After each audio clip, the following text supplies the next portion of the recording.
Jésus avait dit de lui-même qu'il est le bon berger, qui donne sa vie pour les brebis. Il avait dit, je leur donne la vie éternelle, elles ne périront jamais. Jean 10, 28.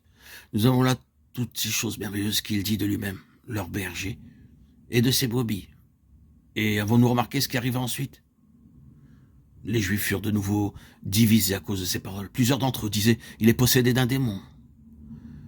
Lui annonçait qu'il était le bon berger et qu'il donnait sa vie pour ses brebis.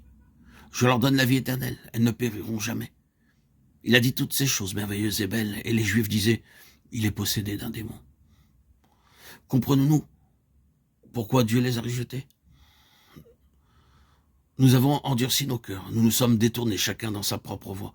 Nous tous, comme des brebis, nous nous sommes égarés, nous nous sommes éloignés du berger à cause de notre propre volonté. En d'autres termes, nous avons dit, nous ne voulons pas que celui-ci règne sur nous. Luc 19, 14. Tel est l'arrière-plan juif de ce chapitre de Jean 10. Nous pouvons comprendre l'atmosphère d'antagonisme, et nous pouvons sentir combien ils le haïssaient. Un peu plus tard, ils tiendront conseil afin de le tuer. Il avait eu raison lorsqu'il les avait appelés des loups qui détruisaient les brebis.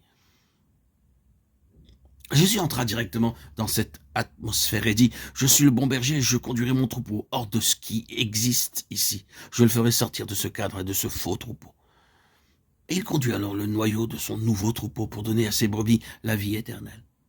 Il commence par un noyau tiré de l'ancien troupeau. Une œuvre de séparation se fait. Nous n'avons pas lu tout ce qu'ont dit les Juifs, désirant le réserver pour ce point-ci. Les Juifs furent de nouveau divisés à cause de ces paroles. Plusieurs d'entre eux disaient, « Il est possédé d'un démon, il est hors de sens, pourquoi l'écoutez-vous » D'autres disaient, « Ce ne sont pas les paroles d'un possédé, un démon peut-il ouvrir les yeux des aveugles » Jean 10, 10, 21. Le Seigneur Jésus, évidemment, commence à trouver quelques autres brebis. Il y a, dans le vieux troupeau, celle qui se tourne vers lui. Elle représente le nouveau commencement, le nouvel Israël. Et il dit, je les conduirai dehors, hors de tout ce cadre. Et nous voyons ce noyau au jour de la Pentecôte. Il commence par 12, puis 120, ensuite plus de 500 frères en un jour, puis 3000, et ensuite 5000. C'est le nouveau troupeau. Oui, Jésus établit ici le principe de l'Ancien Testament.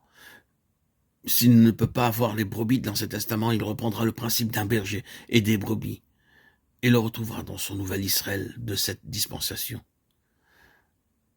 La position est tout à fait claire, n'est-ce pas? Nous la voyons tout à fait clairement. Un Israël est mis de côté et un autre Israël le remplace.